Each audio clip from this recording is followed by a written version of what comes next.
esperamos montar o nosso projeto, onde planejamos colocar o empreendimento, é que a qualidade desse ambiente seja boa, principalmente no que diz respeito à qualidade da água, aos teores de oxigênio dissolvido, e algumas questões com relação à temperatura também, principalmente o extremo de temperatura. Então, seria recomendável, quem pensa em fazer um empreendimento comercial, ter um histórico de como se comporta a qualidade da água naquele local exato do projeto ao longo de um ano ou mais tempo até de observação. Então, nem sempre o empresário, o produtor tem esse dado. E às vezes ele não quer gastar muito tempo colhendo esse dado para decidir ou não se vai colocar ali o projeto. Mas às vezes podem ocorrer problemas com baixo oxigênio em determinada época do ano, problemas, por exemplo, com água de enxurrada durante o período de chuva, que pode trazer um aporte muito grande de argila, material em suspensão na água, que pode causar irritação nas brancas do peixe e até mesmo prejudicar aí a sobrevivência ou o crescimento dos animais durante esse período de impacto das chuvas. Então são pontos importantes. E em algumas épocas do ano, problemas com temperaturas muito elevadas, né? Às vezes podem desencadear doenças bacterianas nos peixes cultivados, em especial tilápia. É um peixe bastante sensível a altas temperaturas e pode apresentar maior incidência de doenças durante os períodos com temperatura elevada. Outro ponto importante na escolha do local para a implantação dos tanques-redes são as variações que podem ocorrer nos níveis de água, no nível da água, na cota dos reservatórios. Ou seja, durante a época de estiagem, às vezes o reservatório pode abaixar 1, 2, 3 metros ou até mais, fazendo com que eu tenha que movimentar demais a minha linha de tanques-redes mais para o meio do reservatório. Isso pode inviabilizar o local para a implantação do projeto. Então é muito importante conhecer essas oscilações no nível de água, para que nós tenhamos certeza de que o local é um local adequado para a implantação do nosso empreendimento com tanques-redes. Em pequenos reservatórios, ou seja, em açudes, em propriedades particulares, todos esses pontos são importantes. Embora geralmente são açudes de pequeno porte, onde o tamanho de ondas não é muito grande, às vezes são áreas mais expostas ao vento, mais abertas, né, expostas às intempéries.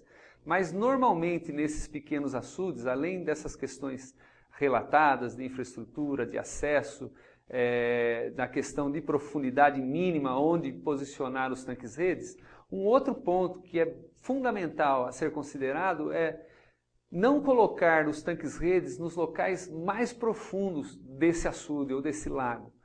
Em geral, os produtores acreditam que colocando os tanques-redes próximo à barragem, ou seja, ao local mais fundo, seria melhor para os peixes, porque há uma grande profundidade de água nesse local, fazendo com que os resíduos dos peixes, ou seja, as fezes geradas durante a produção, fiquem distantes da gaiola, distante do tanque-rede. Então, com isso, causando menos impacto ao peixe. Mas essa é um pensamento um pouco errado, porque nesses grandes açudes em propriedades rurais, açudes mais fundos, você vai ter problema com a estratificação da água. E geralmente a água de fundo é uma água pobre em oxigênio e rica em compostos tóxicos. Então, quando a gente posiciona o tanque-rede no local mais fundo dessas represas, nós vamos ter um risco na eventualidade de ocorrer uma mistura de águas, ou seja, o que a gente chama de desestratificação térmica da água, nós corremos o risco dessa água de fundo, essa água de profundidade, se misturar com a água de superfície, causando um impacto sério no oxigênio, uma queda brusca no oxigênio nessa água, aonde ali se encontram os tanques-redes, e com isso até levando à morte dos animais. Então é muito importante em açudes particulares que nós evitamos posicionar tanques-redes em locais muito profundos. Fiquemos nas áreas mais de margens, com 1 metro ou 2 metros de profundidade abaixo do fundo do tanque-rede. Ou seja, se o tanque-rede tem 1,5 metro de profundidade, de altura de malha, nós vamos encontrar locais com 2,5 metros, 3,5 metros de profundidade, seriam os locais mais adequados para colocar esses tanques-redes. que ainda com 2,5 metros, 3,5 metros de profundidade, você não tem um volume tão grande de água com baixo oxigênio no fundo dos tanques-redes. Então isso evita ou minimiza os problemas que podem ocorrer com a desestratificação térmica. Nós vamos falar um pouco mais da questão da desestratificação térmica quando falarmos especificamente da produção de peixes em pequenos açudes, né, rurais. Capítulo 6. O uso de pequenos açudes na criação de peixes em tanques-rede. Açudes e represas de diversos tamanhos podem ser usados na produção de peixes em tanques-redes. Então é importante que o produtor tenha em mente que há um limite de biomassa, um limite de carga de peixe que esse açude, essa represa, consegue sustentar sem prejuízo à sua qualidade de água. Então, por exemplo, é muito comum o produtor se enganar achando que como o peixe fica concentrado num pequeno volume, um pequeno espaço de tanque-rede e há muito espaço disponível na represa, o produtor acredita que ele poderia colocar mais e mais tanques-redes nessa represa, às vezes dobrando ou triplicando o número de tanques-redes inicialmente ali colocados. Com isso, quer dizer, o aumento, o excesso de tanques-redes, ou seja, o excesso de biomassa de peixe estocada ali no tanque-rede, exige um aporte maior de ração. E essa ração, jogada em excesso no lago, mesmo que ela seja consumida pelos peixes no tanque-rede, essa ração gera um volume diário de fezes, de resíduos, que é produzido ali pelos peixes nos tanques-redes, e esse resíduo tem que ser assimilado pelo açude, pela pequena represa. E muitas vezes esse resíduo é maior do que a capacidade da represa em assimilá-lo, ou seja, em decompô-lo e transformá-lo em nutrientes às custas do consumo de oxigênio, né? E da geração de compostos tóxicos como amônia, o próprio gás carbônico, o nitrito, que vão se acumulando na água. Então é muito importante que o produtor tenha em mente que há um limite do que pode ser sustentado em um dado momento numa represa. Esse limite ele pode ser dado em termos de biomassa de peixes ou em termos de quantidade de ração que eu posso aplicar por dia, por hectare de área de espelho d'água ali da represa. Então vamos fazer um exemplo. Olha, uma represa de 1 hectare, um açude de 1 hectare, ou seja, 10.000 metros quadrados, ele pode conter ali, se eu for criar, por exemplo, peixes soltos nesse açude, como se fosse um viveiro de terra, um tanque escavado, o máximo que eu produziria nesse açude é em torno de 5.000 a 10.000 quilos de peixe por hectare, ou seja, mais ou menos meio quilo a 1 quilo de peixe por metro quadrado de área do açude. Isso vai variar um pouco em função da troca de água que eu tenho ou não. Se eu tiver mais troca ou mais reposição de água nesse açude, nessa represa, talvez consiga produzir um pouco mais. Se eu não tiver troca nenhuma de água, ou seja, é um açude de água parada, muitas vezes se usa essa água às vezes para irrigação, e o nível de água até no reservatório, nesse açude, cai um pouco durante a época de estiagem. Então, nessa situação eu estou trabalhando sem troca nenhuma de água. Então devo trabalhar com uma biomassa segura. Então, produzindo o peixe solto, eu consigo sustentar ali 5.000 até mais ou menos 10.000 quilos de peixes por hectare, ou seja, meio quilo a 1 quilo de peixe por metro quadrado. Quando eu faço a opção em produzir o peixe nesse mesmo açude, usando tanques-redes, eu tenho que trabalhar com uma biomassa estocada ainda mais segura, ainda mais conservadora, para evitar que haja qualquer problema, qualquer declínio maior, por exemplo, nos níveis de oxigênio, que é o principal e o primeiro fator limitante à produção, à produtividade num lago, num ambiente de cultivo de peixes, como no caso um açude usado para produção em tanques-redes. Então eu tenho que trabalhar de uma forma segura, mais segura do que com o peixe solto. Por que isso? Olha, o peixe confinado no tanque-rede, num momento de problemas com baixo oxigênio, ele não pode se direcionar para um local de melhor qualidade de água, ou seja, um local com melhores níveis de oxigênio. Ele permanece ali, confinado. E tampouco ele vai ter muita área de superfície para se esparramar. Ele não consegue sair da gaiola. Então toda aquela população dentro de uma gaiola tem que subir à superfície para tentar captar na água superficial o oxigênio que ele precisa para se manter vivo. Então, o peixe confinado, ele tem essa limitação. Por isso, eu tenho que evitar a todo custo, né, que ocorra problema de oxigênio. Então, por isso, eu sempre vou planejar, projetar a minha produção para manter nesse reservatório, nesse açude, uma biomassa instantânea que não me cause impacto na qualidade de água, ou seja, uma biomassa que demande uma quantidade diária de ração que é capaz de ser assimilável por esse açude ou por essa represa. Então, normalmente é uma biomassa na faixa de 3.000 até no máximo 5.000 quilos de peixe por hectare. Ou seja, somando os alevinos que estão estocados no tanque-rede, os juvenis, os peixes já de porte médio que estão nos tanques-redes, mais os peixes em fase final de produção, que já estão prontos para venda, somando toda essa biomassa, eu não devo exceder a 3.000 ou no máximo 5.000 quilos por hectare num pequeno açude ou numa represa, numa propriedade rural. Lógico, se eu tiver condição de colocar a aeração nesse pequeno açude ou represa, ou se tiver mais troca de água, em um determinado momento posso acomodar ali uma carga um pouco maior de peixes. Mas esse limite de 3.000 a 5.000 quilos de peixe por hectare por dia, quer dizer, é um limite que demanda uma taxa de alimentação por volta de 30 a 50 quilos de ração por hectare dia, talvez um pouco mais, até uns 60 quilos de ração por hectare dia, é um limite que vai fazer com que dificilmente eu tenha problemas de qualidade de água nesse açude. Então é um limite seguro para nós trabalharmos e planejarmos o nosso projeto, o nosso empreendimento em cima dessa biomassa econômica. Assim, o número total de tanques-redes que podemos colocar numa represa vai depender muito desse limite de biomassa ou do limite de arraçoamento que a represa é capaz de sustentar.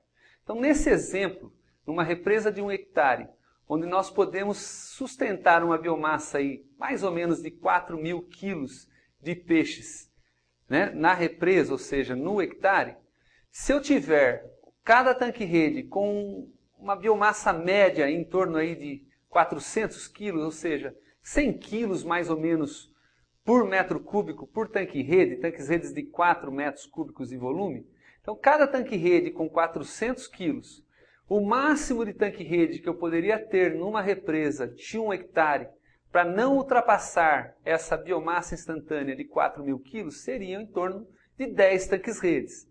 Se a represa tiver 2 hectares, eu poderia ter em torno de uns 20 tanques-redes. Então essa é uma boa relação. Para cada hectare de represa, mais ou menos uns 10 tanques-redes. Então uma represa com 10 hectares, nós talvez possamos colocar até cerca de 100 tanques-redes para, no total, né, tanques-redes de 4 metros cúbicos de volume, em torno de 100 tanques-redes para cada 10, para uma represa de 10 hectares. Então é muito importante entender esse limite e saber que nós não podemos ultrapassar demasiadamente esse limite sob o risco de ocorrer problemas de qualidade de água e até perdermos totalmente a produção.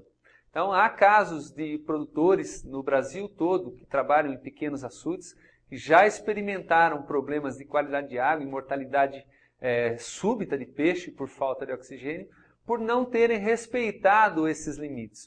Ou até pela ocorrência dos turnovers ou das desestratificações térmicas na represa. Por exemplo, esses açudes e represas em pequenas propriedades rurais estão sujeitos a misturas de água, principalmente em épocas de chuva associadas a ventos muito fortes, onde ocorre uma mistura da água de superfície com a água de fundo devido à força do vento. Então, esses são momentos onde pode ocorrer a desestratificação térmica da água e, com isso, a mistura daquela água pobre em oxigênio no fundo do reservatório com a água de superfície, afetando os peixes que estão confinados nos tanques-redes. Capítulo 7. Quantos peixes posso colocar em um tanque-rede? Uma das perguntas mais frequentes dos iniciantes na produção de peixe em tanque-rede é com relação à quantidade de peixes que pode ser estocada em cada tanque-rede. Então, para definir essa quantidade de peixes, ou seja, a densidade de estocagem em peixes por metro cúbico de tanque-rede, diversos fatores têm que ser considerados. Um deles é em relação à espécie cultivada. Depende como a espécie tolera uma maior ou menor densidade de estocagem. Outro fator importante é o peso médio que a gente deseja atingir em cada etapa de produção. Nós vamos falar nesse módulo como a produção geralmente deve ser estruturada em etapas, ou seja, a produção de peixes em tanques-redes ela é realizada em 2 ou 3 fases de produção, de acordo com o tamanho que a gente quer chegar em cada fase de cultivo. Então, 2 fatores aí que comentamos, importantes, a espécie e a sua capacidade em tolerar a densidade, tá? E o tamanho médio desejado para se chegar aí em cada etapa de produção. Outro fator importante é a facilidade de troca de água no interior do tanque-rede. Essa renovação de água, que traz o oxigênio para dentro do tanque-rede constantemente, ela depende muito da abertura das malhas no tanque-rede. Então, geralmente, nas fases iniciais de cultivo, nós trabalhamos com peixes pequenos e, portanto, temos que usar malhas mais fechadas. Então, isso impede que alcançamos grandes biomassas em quilos por metro cúbico. Então, trabalhamos com uma produtividade, uma produção em quilos por metro cúbico menor nas fases iniciais. Nas fases mais avançadas, onde trabalhamos já com juvenis ou peixes já prontos para venda, para o mercado, nós já trabalhamos com malhas mais abertas, onde a troca de água, essas malhas possibilitam uma troca melhor de água e com isso é possível sustentar uma biomassa em quilos por metro cúbico maior com os peixes de maior tamanho. Então, esses são fatores importantes. Outro detalhe importante com relação à renovação de água é o tamanho do tanque-rede, ou seja, o volume total do tanque-rede. Quanto menor é o tanque-rede, mais fácil ou mais rápida é a troca de água em seu interior comparado com tanques-redes de grande volume. Nós vamos nos limitar aqui a falar mais sobre tanques-redes de pequeno volume, embora haja um interesse crescente, principalmente em grandes empreendimentos, para o uso de tanques-redes, no uso de tanques-redes de maior volume. Mas vamos focar aqui nossas orientações para tanques-redes de pequeno volume. São tanques-redes que vão aí desde 4 até geralmente 18, podemos até considerar até 27 metros cúbicos como tanques-redes ainda de pequeno volume. Então, nesse caso, para a gente definir a quantidade de peixe em cada tanque-rede, ou seja, por metro cúbico de tanque-rede em cada uma das fases, nós temos que estabelecer o que seria uma biomassa adequada a cada fase de produção. Essa biomassa nós chamamos de biomassa econômica. Vamos usar um exemplo para a produção de tilápia em tanques-redes, partindo de um alevino de 1 grama até um peso médio final de 750 gramas. Para melhor ilustrar como definimos a densidade de estocagem nos tanques-redes, vamos usar este exemplo da produção de tilápia dividida em 3 etapas de produção. Como vocês podem ver nessa figura, a primeira etapa vai de 1 a 40 gramas, no caso aqui definido dessa forma. Para essa etapa é necessário que usamos dentro do tanque-rede uma estrutura de bolsão, um berçário com malha menor, uma malha pequena, para evitar que os alevinos fujam desse tanque-rede. Então, durante essa etapa aí, trabalhamos com uma malha de 5 a 7 milímetros. Isso faz com que a nossa biomassa econômica alcançada não seja tão alta, devido à menor renovação de água no interior do tanque-rede. Então, por isso, definimos como biomassa econômica uma biomassa ao redor de 20 a 40 kg de peixe por metro cúbico. Então, sendo assim, se nós podemos atingir, por exemplo, 40 kg de peixe por metro cúbico, e o nosso peso médio final nessa etapa deve ser por volta de 40 gramas, o máximo que eu poderia estocar nesse tanque-rede seria em torno de 1.000 peixes por metro cúbico. Então, num tanque-rede, por exemplo, de 4 metros cúbicos, neste caso, seria possível estocar até 4.000 alevinos. Normalmente, nós estocamos um pouco mais, até para suprir alguma perda que possa ocorrer pós-estocagem devido à mortalidade, alguma mortalidade que possa haver de alevinos. Às vezes estocamos também um pouco mais para que no final dessa fase, durante a seleção, podemos até descartar alguns peixes que não tiveram bom desempenho, ou seja, aqueles peixes que chamamos de retardatário. Vamos falar mais sobre isso adiante quando falarmos de estratégias de produção, estratégias de manejo no tanque-rede. Na segunda etapa, os peixes que foram classificados da primeira para a segunda etapa, eles vão ser estocados já diretamente numa malha de 20 milímetros.